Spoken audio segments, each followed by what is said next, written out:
If nothing is original, is everything mundane? Does art become like a sport where you, the athlete, have stats? Something not subjective. You end the game and you have performed certain actions. X amount of goals, Y amount of shots. A performance. And if so, by trying to come up with new ways of expression, does art become a competition? Is there a way to mechanically be better than the rest? A Jordan of sorts.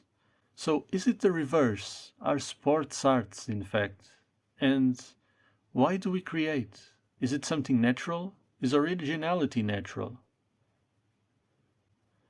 If our condition is trapped by the physical, it is expected nothing is original. After all, me and you can probably do the same things mechanically, even if nuanced. And you also have the same rich capability as me. Your brain has the capacity to come to the same conclusions I have, so why bother being original? It is a senseless burden. The thing about greats, though, is the dichotomy of showing what everyone can achieve, yet somehow we don't. And that is art. Life is art. After all, life is reality, conditional of course, but the certainty is the mechanisms that can be repeated. Yet, expression cannot. Nature does not worry itself with its mechanisms, they operate as by law, and expression, when free of cognitive weight, is natural. In contrast, the contrary is unnatural. That being said, the exercise of art is unnatural by itself, innocent and pure, yet godly in the sense of it being an exercise in order to stop time, to stall memory, as if magic, casting stasis will fizzle against the force of time, never resolving its existence. Movement is life, it is said in jest, but in truth, energy is the opposite of death. To manifest yourself is to celebrate life. It is natural. Is there a way to live without expression? It leaks, even if unwanted. Worrying about what is natural becomes trivial at this point. Companies in the modern world also do not care about this. They are able to engineer and optimize, which proves exactly this point. To create, you don't need to reinvent the wheel, and creating doesn't need to be artistic. In fact, it is one of the main reasons artistic industries are currently dying. There are so many creations out there, some even made by machines now, but the artistic value is getting more and more reduced. No artistic value means people will avoid doing art because their brain starts to calculate and see there is no value to obtain. Just like an afraid animal, it plays dead to avoid the danger. It is safe this way. The cognitive mind mocks life by playing dead, again with the illusion of being capable to hold back time. The brain too is mechanical without realizing. After all, it is the same mechanism that has brought the creative desire to the front line. This cycle reinforces the triviality of this exercise.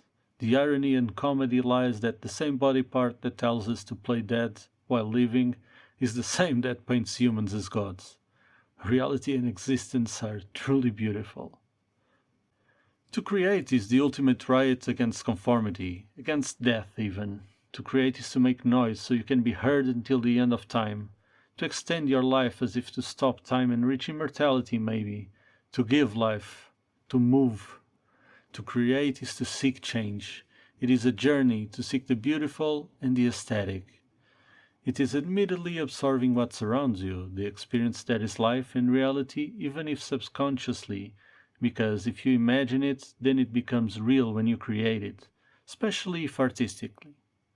But to create, not just to be consumed, to make art instead of creating, is an art itself, something that must be fostered. Some believe the universe has a stream of ideas running around, and if your soul isn't open to receiving that stream, then somebody else will do it. I don't really know the truth, but if creating is scary because it is too vulnerable of an act, then doesn't the opposite create fear, or better yet, desire in the human mind as well?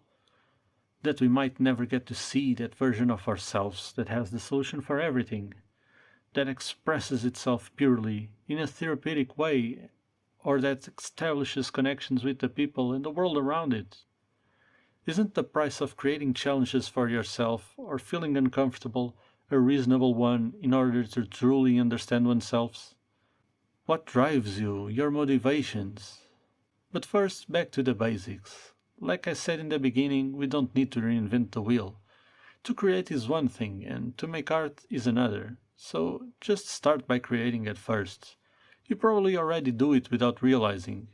You already come up with ways to problem solve, to plan, to improvise in your daily life, with jokes, or to interact with someone. Or even ask AI to help you, but again, you probably don't think about these things because they're natural. That's why you might not have realized how natural it is. Just create. The world does not worry if the day will have a sun and the night a moon. Just do it. Like Nike, you'll soon adjust to it. Be vocal, create noise, and I'll be here waiting to hear from you. Life begins with synthesis.